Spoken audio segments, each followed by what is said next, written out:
ओम ब्रह्मानंदं परमसुखदं केवलं ज्ञानमूर्तिं द्वन्द्वातीतं गगनसदृश्यं तत्त्वमस्यादिलक्ष्यम् एकं नित्यं विमलमचलं सर्वधी साक्षिभूतं भावातीतं त्रिगुणरहितं सद्गुरुं तं नमामि। ओम। अष्टावक्र गीता में राजा जनक को अष्टावक्र मुनि 15वें अध्याय में उपदेश और दिए जा रहे हैं और कह रहे हैं कि राजन, यथा तदोपदेशेन कृतार्थो सत्वबुद्धिमान आजीवमपि जिज्ञासु परस्तत्र विमुह्यति। सत्वबुद्धि वाला पुरुष यानी कि साधक या योगी थोड़े से उपदेशों को श्रवण करने पर कृतार्थ हो जाता है, यानी कि वो आत्मज्ञान पा लेता है। लेकिन असत बुद्धि वाला पुरुष जीवन पर्यंत जिज्ञासु होने पर भी मोह से ग्रसित रहता है। साधना मार्ग के जो अधिकारी हैं वो कौन है? पहला तो मनुष्यत्वम, मुमुक्षत्वम और महापुरुष संश्रय। मनुष्य होनी मिल गई है और मोक्ष पाने की कामना, जिज्ञासा, और महापुरुष यानी सद्गुरु की प्राप्ति।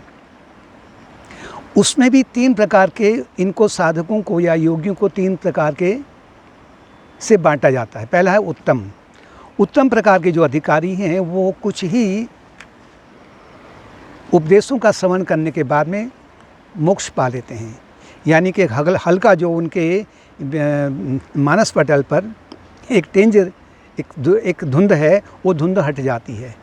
मध्यम प्रकार के वो हैं, उन्हें लंबे समय तक श्रवण है, मनन है, साथ में जो अन्य माध्यम है, भक्ति मार्ग है, ध्यान मार्ग है, ज्ञान मार्ग है और साथ में सेवा मार्ग है, इसको पकड़ करके वो भी मुक्ति को इसी जीवन में प्राप्त कर लेते हैं। लेकिन जो निम्न प्रकार के जो साधक हैं वो जीवन पर्यंत यानी लंबे समय तक साधना में रत रहते हुए वो भी मोक्ष के अधिकारी हैं, उन्हें भी मोक्ष मिल जाता है। लेकिन उनके मन में अधिकतर जो संसार की वासनाएं विद्यमान रहती हैं वो जल्दी से दूर नहीं हो पाती हैं।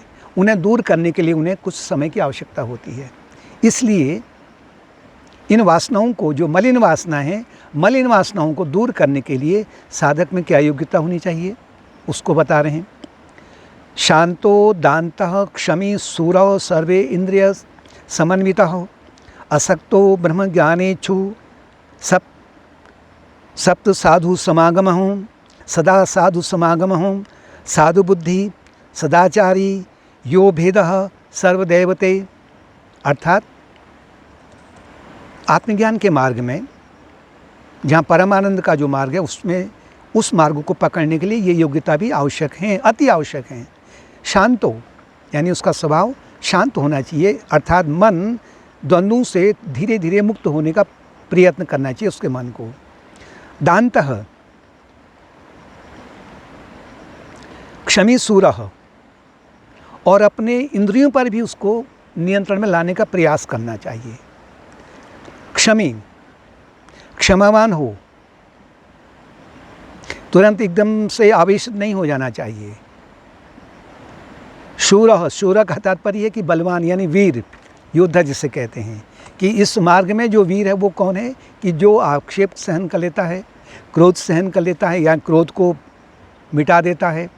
क्षमावान है, जो धैर्यवान है, वो सूर है इस मार्ग का। सर्वे इंद्रिय समन्वित, और उसकी जो सभी इंद्रियां हैं वो जहाँ भी जाती हैं नाम रूप के पीछे केवल उस परमात्मा को या आत्मा को देखने का प्रयत्न करती हैं। असक्तो, सांसारिक जो वासनाएं हैं, विषय वासनाओं में उसकी आसक्ति कम होनी चाहिए, धीरे धीरे मिटनी चाहिए। अगर ये प्रयत्न नहीं हो रहा है तो इस मार्ग का वो अधिकारी नहीं है। ब्रह्म ज्ञान इच्छु, और ब्रह्म ज्ञान पाने की जो इच्छा है उसमें प्रबल होनी चाहिए। प्रबल का तात्पर्य कि जो जीवन पर्यंत जीवन है उसका, उसमें समग्र योग का अगर वो पालन कर रहा है तो वो ज्ञान का इच्छुक है। जीवन सरल बनाने का प्रयत्न करना चाहिए और सदा साधु समागम हम, और जो उन्नत योगीजन हैं, गुरुजन हैं, भगवान की लीला इत्यादि हैं, इनका जो गुणगान करते हैं, उनके साथ में निरंतर रहने का प्रयत्न, यानी कि अपने मन को उसी में लगाए रखने का प्रयत्न करना चाहिए। भले ही वो अपने दैनिक जीवन में उससे किसी प्रकार के कर्तव्य कर्म प्राप्त हो रहे हैं, उससे इसकी चिंता नहीं करनी है। साधु बुद्धि का तात्पर्य है कि जो एक उन्नत आत्माओं में, महात्माओं में जो बुद्धि होती है, उस बुद्धि को उसको अपनाने का प्रयत्न करना चाहिए, यानी कि उनकी नकल करनी चाहिए। सदाचार, सत आचार, जिस आचार से उसको भी हानि न हो और दूसरों को भी हानि न हो, अपनी भी उन्नति हो और दूसरों को भी उन्नति हो। और यह भेदः सर्वदेवते, और जो विभिन्न प्रकार के जो अवतारें या देवी देवता इत्यादि हैं, उनमें भेद नहीं करना, क्योंकि सभी नाम रूप के पीछे जो सगुण साकार के रूप में हैं, इनके आधार पर केवल एक ही परमात्मा है। और साथ में आशापाश विनिर्मुक्त तेते मोक्ष कारण, और जो आशा यानी कि जो इच्छाएं संसार की, उन आशाओं के बंधन से जो मुक्त हो रहा है, वही मोक्ष का अधिकारी है। ये अष्टावक्र मुनि राजा जनक को बता रहे हैं। फिर कह रहे हैं, मोक्षो विषय वैरस्यम बंधो वैषयिको रसहो एतावदेव विज्ञानम यथेसति तथा कुरु। फिर कह दिया कि यथा, जैसी तेरी इच्छा है वैसे करो, कह रहे हैं। विषयों से वैराग्य मोक्ष है, यानी विषयों से आसक्ति नहीं रहना, कामनाओं को मिटाना ही मोक्ष के मार्ग का अधिकारी है। मोक्ष के मार्ग में जाने का ही सबसे पहला प्रमाण है। और जो अपनी समस्त विषय वासनाओं को त्याग देता है, वो मोक्ष, उसे मोक्ष कहते हैं। और विषय संबंधी जो रस है वो बंधन है, यानी कि विषय में आनंद सुख है, जो 5 इंद्रियों के माध्यम से जो अनुभव में आ रहा है, केवल यही संसार है और यही सुख है, इसी में इनसे आसक्त हो जाना ये बंधन का कारण है। बस इतना ही ज्ञान है, कहते हैं कि विषयों से वैराग्य मोक्ष है और विषयों के रस से आसक्ति ही बंधन का कारण है। और यही कृष्ण भगवान भी कहते हैं गीता में, मन मना भव मद भक्तो मद्याजी माम नमस्कुरु मामे वैश्य सत्यम ते प्रतिजाने प्रियोऽसि मे। कि हे कृष्ण, हे अर्जुन, मन मना भव, यानी अपने मन को मुझ में लगा, यानी ध्यान योग का अभ्यास। मद भक्तो, यानी भक्ति योग का अभ्यास करो।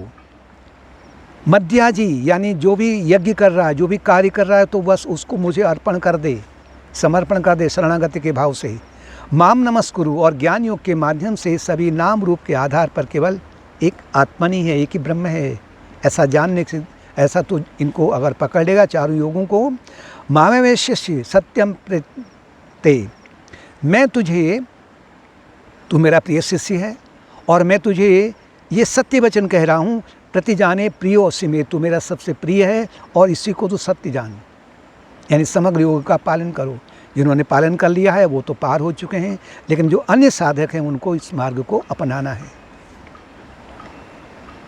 फिर लेकिन गीता में भी यही कहा गया है ना, जैसे कि अष्टावक्र मुनि कह रहे हैं कि यथेसि तथा कुरु, जैसे तेरी इच्छा वैसे करो, यानी कि सर्वोच्च वाणी बोल दी है। और गीता में भी उन्होंने कहा है, इति ते ज्ञान आख्यातम गुह्यात गुहितरम मया, ये जो ज्ञान मार्ग है, यानी कि जो ये संपूर्ण योग मैंने तुझे, संपूर्ण गीता मैंने सुनाई है युद्ध के मैदान में, ये गुह्य से गुह्यम है, ये गूढ़ है, इसको बाहरी लोग इसको अनुभव नहीं कर पाते हैं। तुम्हारे में कितनी उन्नति हुई है, दूसरे लोग इसको देख नहीं पाते हैं, ये तुम्हारे भीतर ही ये प्रकट होता है, इसलिए ये गुह्य है, गूढ़ है, गूढ़ से भी गूढ़ है। अतः यथेसि तथा कुरु, जैसे तेरी इच्छा आप करो। कहने का तात्पर्य है कि अगर ये इन उपदेशों को, वेदांत की वाणी को, गुरु की वाणी को, शास्त्रों की वाणी को सुन लिया है, तो उस मार्ग को पकड़ना ही है, इसमें पूर्ण विश्वास रखना ही है, भगवान की वाणी में विश्वास रखना ही है। इसके अतिरिक्त और कोई मार्ग परम सुख की ओर नहीं ले जाता है।